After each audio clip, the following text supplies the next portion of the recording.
Reinvention comes up as a theme when I think of all three of your careers. And I think it's one of those things that's inevitable when you've been in business for longer than 25 or 30 years. And it also requires stepping way out of our comfort zones. Can you share a time when you had to reinvent yourself or your business model, and what lessons you learned from that experience?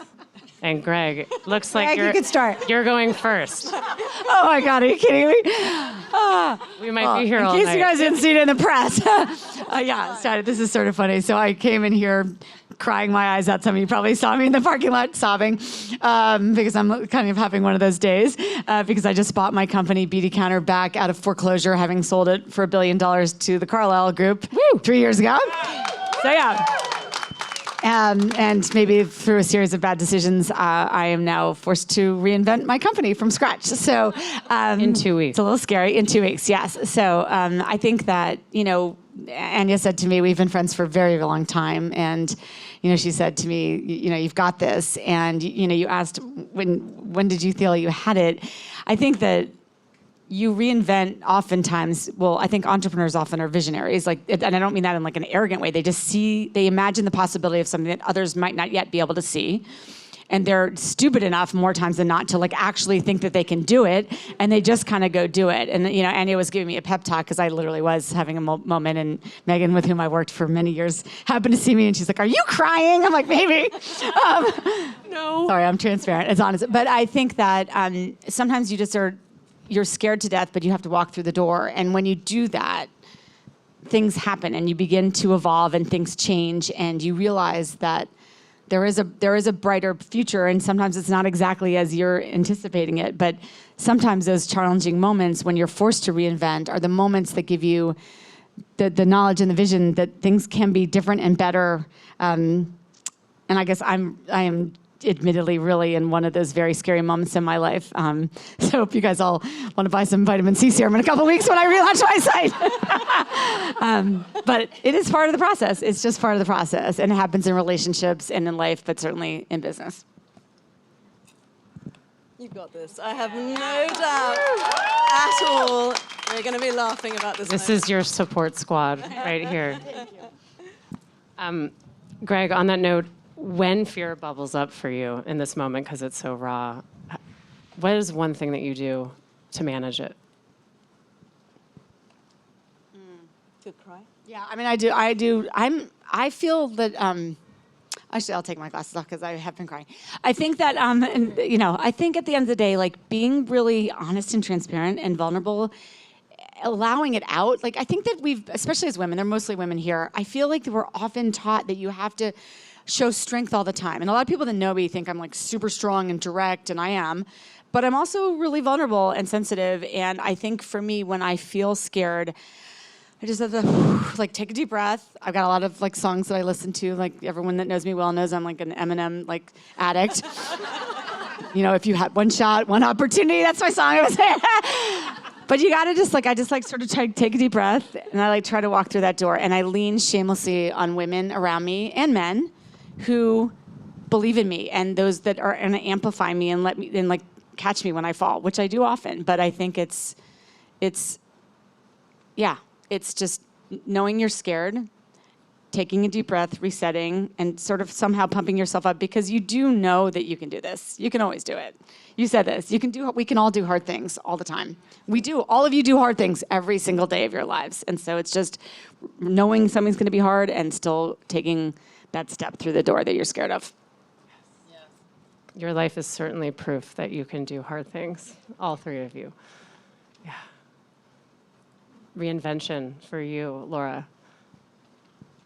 Not as interesting as that, but I think going through something like 2008, and we almost went out of business, and I think I didn't know whether I was a fighter or a flighter, and I was very clearly a fighter. I mean, there was no question that I was never gonna give up, and I had several CFOs tell me I should give up and just turn the keys in, and that wasn't okay for me. It was not a possibility. So I don't think you know till you know, almost. Right when you're on the precipice. Yeah. Yeah. And so after 2008, like the pandemic, people were like, oh my God, freaking out. What are you going to do? Like, who cares? Like, whatever. This is nothing. After 2008 to 2012. Yeah. And Anya, I know that was a tough time when we were working together in 2008 too. It wasn't me. No, it's a funny thing. I think your point about as you get older, actually, you realize that you will find a solution to it. And actually, mostly, if you've done it once before, you can do it again. Actually, I think you learn that you'll find the right solution. It's when it's all a bit of knotted string. At that point, that's the scary bit. But someone once told me that fear and excitement are the same emotion. And actually, it's really important to reframe fear as excitement, actually. And when you that's really helped me in my difficult moments of thinking I'm really bloody scared, but actually it's so exciting because, what's the worst that can go wrong? You're not going to die. It's something, might be a bit humiliating, but actually, mostly, if you can do it once, you'll do it again, I think. And we call that following the fear to the end in our coaching business. Depends what the end is. All the way to the end. But usually it feels catastrophic in our minds, and once we play it out and talk it out, it's actually quite humorous what we think might happen. I often think if you write down what's the worst that can happen here, actually, and then if you face that, then it's only, and you find it's just like snakes and ladders. You find your way through the up, down, back a bit, and then up a ladder, and so on. And I definitely had, when I bought my business back, it was a sort of a scary moment for me, thinking, can I do it again? And what am I taking on? Where are the bodies buried? Will I get the team back? And actually, it's been incredibly exciting. It's all about good people. We know that more than anything. I always think the word company is lovely. It's the company of people you keep. And I keep very good company, and I can handpick the people I work with. And so you find your way through. And I think you might make the wrong decision, but then you sort of readjust, and you've got to dance on your toes and work very, very hard. By the way, that's fair, isn't it? We work very, very hard. So I try and see the fear as excitement. I've also heard that fear and desire are two sides of the same coin. And so when we can focus on the desire rather than the fear, that can help change our perspective. Might be rather confusing.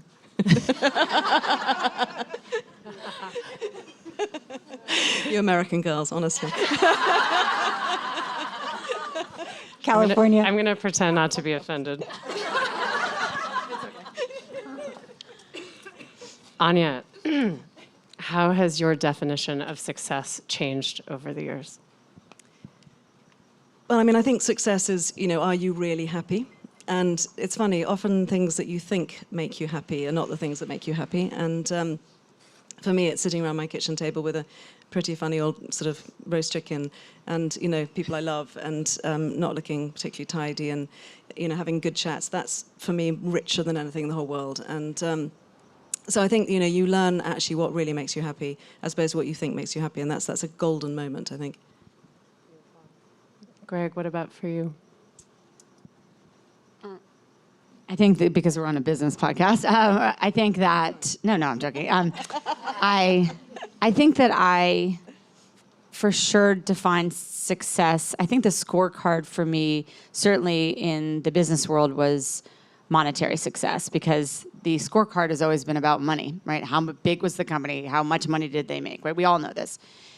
Now, to me, success is defined by impact. And, when I think about the success of my life, I've said oftentimes, Megan's heard me say this 1,000 times, that when I turned 40 and I thought, if I died today, would I have done all I could do on this earth? Would I have given as much as I could? Could I have had as much impact? And that was, a number of years ago. And so when I think about the success of my life, did I love enough, hard enough? Did I lift enough others, especially women? Did I lift enough women up? Did I help enough people? Did I change the world enough? Like, with the gifts that I've been given, with the time I have on this earth, like, successful for me will be on my last moment of life, like, that I feel like I did as much as I could, and then I'm proud of the relationships I've enjoyed and the people I've impacted. I think it's the money is just one of those things that you think when you're younger it's going to make a difference in your life, and then if you make it, you realize you feel nothing. You feel nothing towards the money. It's all about, like, did I actually make a difference in someone else's life? At least for me, that's how I felt.